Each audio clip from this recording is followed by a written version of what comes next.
अस्सलाम वालेकुम रहमतुल्लाहि व बरकातुहू। मैं डॉक्टर उबार नाइक, टर्मिनेटर पे। आप हमेशा सोचते होंगे कि ये टर्मिनेट हुआ क्यों? क्योंकि मैं करप्शन के खिलाफ तब भी लड़ता था, आज भी लड़ रहा हूँ। इनजस्टिस के खिलाफ तब भी लड़ता था, आज भी लड़ता हूँ। मेरे खून में है कि अगर मैं कहीं भी इनजस्टिस देखता हूँ, करप्शन देखता हूँ, तो खुद ब खुद खून खोल उठता है और मैं उसके खिलाफ आवाज उठाता हूँ और उसको रोकने की कोशिश करता हूँ। आप लोगों को याद होगा जनवरी का ये वाक़ा है जब SHO बांडीपुरा इफ्तिकार साहब ने एपेक्स कोर्ट की गाइडलाइंस या जिनको कहेंगे हम डायरेक्शंस की को ताक पे रखा, उनकी धज्जियां उड़ाई, उनकी वायलेशन की और हमें अरेस्ट किया गया। हर एक गाइडलाइन को ताक पे रख। एक्चुअली हमें अरेस्ट क्यों किया गया? क्योंकि ये करप्शन का बहुत बड़ा स्कैम था ACD ऑफिस बांडीपुरा में, जहां पर अब्दुल रशीद दास साहब ने इतना बड़ा करप्शन स्कैम्स किए थे आप कभी सोच नहीं सकते। इवन उनके जो अंडर काम करते थे उन्होंने लोगों से पैसे लिए और उस स्क्रीनशॉट में भी आप देख सकते हैं उन्होंने लोगों से पैसे लिए कि सर के लिए 40,000 रखो और मेरी चाय अलग रखो, वो भी आप देख सकते। 3 तारीख की शाम को मैं हाईलाइट करता हूं यही करप्शन स्कैम जो अब्दुल रशीद दास साहब का बांडीपुरा में हुआ था, उसको मैं हाईलाइट करता हूं। 4 जनवरी को प्रेस कॉन्फ्रेंस देते हैं अब्दुल रशीद दास साहब जम्मू में। सेक्रेटरी के सामने प्रेस कॉन्फ्रेंस दे दूंगा। मैं ऑनरेबल LG साहब को मिलूंगा, हमारे जो चीफ सेक्रेटरी साहब अतुल डोलू साहब से भी मिलूंगा, उमर अब्दुल्ला साहब को भी मिलूंगा और जो हमारे DG डायरेक्टर जनरल पुलिस उससे भी मिलूंगा, क्योंकि अब मेरी जान को खतरा है। उस वक्त डिस्ट्रिक्ट प्रोग्राम ऑफिसर कुलगाम हूँ। मैं कल शाम घर में बैठा हुआ था तो 7 बजे एक बंदे ने अपलोड की वीडियो किया है।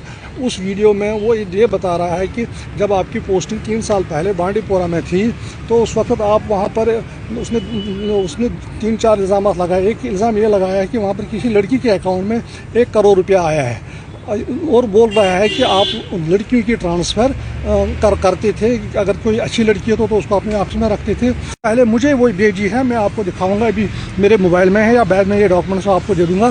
वो जम्मू चले जाते हैं, वहां प्रेस कॉन्फ्रेंस करते हैं कि मैंने उससे फिरौती ले ली है, मैंने उससे पैसे डिमांड किए हैं विदाउट एनी सबूत, कोई भी सबूत नहीं था और उसने मुझ पे एलिगेशंस दे दी। उसी दिन 4 तारीख के ही शाम को एक कंप्लेनेंट, फीमेल कंप्लेनेंट वहां पर कंप्लेंट डाल देता है मेरे खिलाफ और उसी दिन शाम को, जबकि प्रेस कॉन्फ्रेंस जम्मू में हुई है, उसी दिन शाम को हमें पर्चा लगता है, FIR लॉज होता है बांडीपुरा पुलिस स्टेशन में। 4 तारीख को जब हमें FIR लगता है उसमें जो चार्जेस थे वो हर एक चार्ज बिलो 7 इयर्स की सजा से नीचे था, मीनस 7 साल से जायद सजा नहीं थी उसमें। उसके बाद हम कोर्ट का दरवाजा खटखटाते हैं, कोर्ट से हमें एंटिसिपेटरी बेल मिलती है।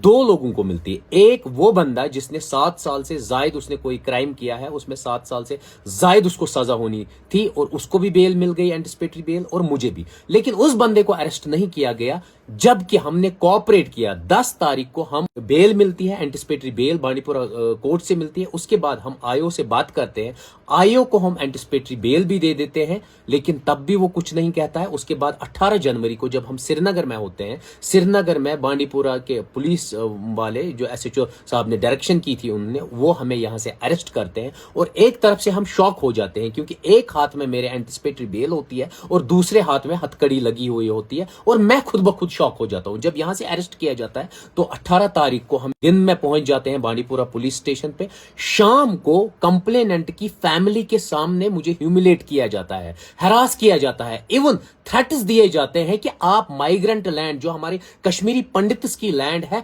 उस पे हाईलाइट क्यों करते हैं, उस इश्यूज क्यों बनाते हो वो इश्यूज, वो आप चुप रहो। अगर पंडित भाइयों की जमीनें खाई गई है तो आप चुप रहो, वरना आप को हम PSA लगा देंगे। इवन एक कॉल जाती है वहां, फेक सर्वनंदन जी एक बंदा है जिसकी जमीन खाई गई, उसको फेक बनाया गया है और SHO साहब प्रेशराइज करते हैं कि देखो ये सर्वनंदन है, इसकी जमीन किसी ने नहीं खाई, मुझे प्रेशराइज करते हैं। दूसरे दिन हर एक को बोलते हैं कि मैं डॉक्टर बारी को PSA में बुक करूंगा अगर इसने इस जमीन पे बात की। इवन मेरी फैमिली को प्रेशराइज किया जाता है, इसको बोल दीजिए ये एक्टिविज्म छोड़ दे, अगर ये एक्टिविज्म नहीं छोड़ेगा तो मैं PSA में इसको बुक करूंगा। कानून के ऊपर कोई भी नहीं है, हर एक को इक्वालिटी है, लेकिन SHO साहब उसकी धज्जियां उड़ा के हमें उसने अरेस्ट किया।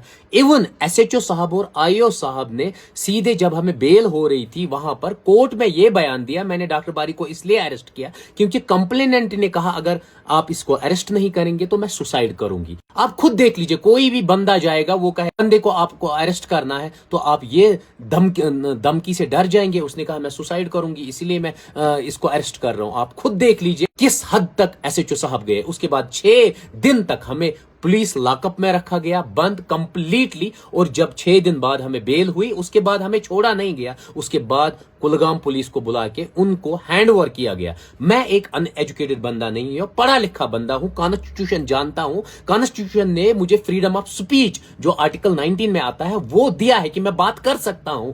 लेकिन एसएचओ साहब ने उसकी धज्जियां उड़ाई, वायलेशन की, सुप्रीम कोर्ट की रूलिंग्स को वायलेट किया। इवन सुप्रीम कोर्ट की डायरेक्शंस है कि आप जिस बंदे को भी सजा है 7 साल से नीचे जो कोऑपरेट कर रहा है, आप उसके साथ कोऑपरेशन कीजिए, उसको अरेस्ट नहीं कर सकते हैं। लेकिन एसएचओ साहब को पता नहीं कौन सी जाती दुश्मनी थी मेरे साथ, उसने अरेस्ट किया।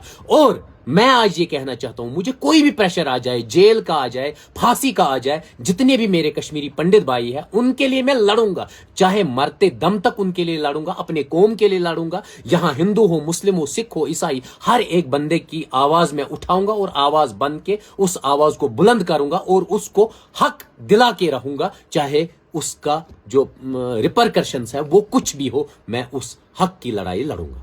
और मुझे मेरे कॉन्स्टिट्यूशन, मेरे कानून ने मुझे हक दिया है, मैं अपनी लड़ाई लड़ सकता हूं। जहां पर भी कोई मुझ पे जुल्म करे, ज्यादती करे, मैं उसके खिलाफ लड़ सकता हूं, क्योंकि मेरा अपना कॉन्स्टिट्यूशन कहता है। मैं किसी और देश में नहीं रह रहा हूं, मेरा कॉन्स्टिट्यूशन मुझे राइट देता है कि अगर कोई भी इनजस्टिस करे उसके खिलाफ आप लड़े। और मैं लड़ा। लेटर ऑन मैं ऑनरेबल हाई कोर्ट मैंने एक अर्जी दायर की, मैंने कंटेम्प्ट पिटिशन दायर की और ऑनरेबल कोर्ट ने कॉग्निजेंस लेके एसएचओ को एक नोट, और मुझे कानून पे पूरा भरोसा है। जहां पर भी कोई भी गुंडागर्दी करेगा, इनजस्टिस करेगा या आवाज को दबाने की कोशिश करेगा, इंशाअल्लाह सबसे पहले अल्लाह है, उसके बाद कॉन्स्टिट्यूशन है जो फिर राइट और रॉन्ग का फैसला करेगा। बाकी थैंक यू।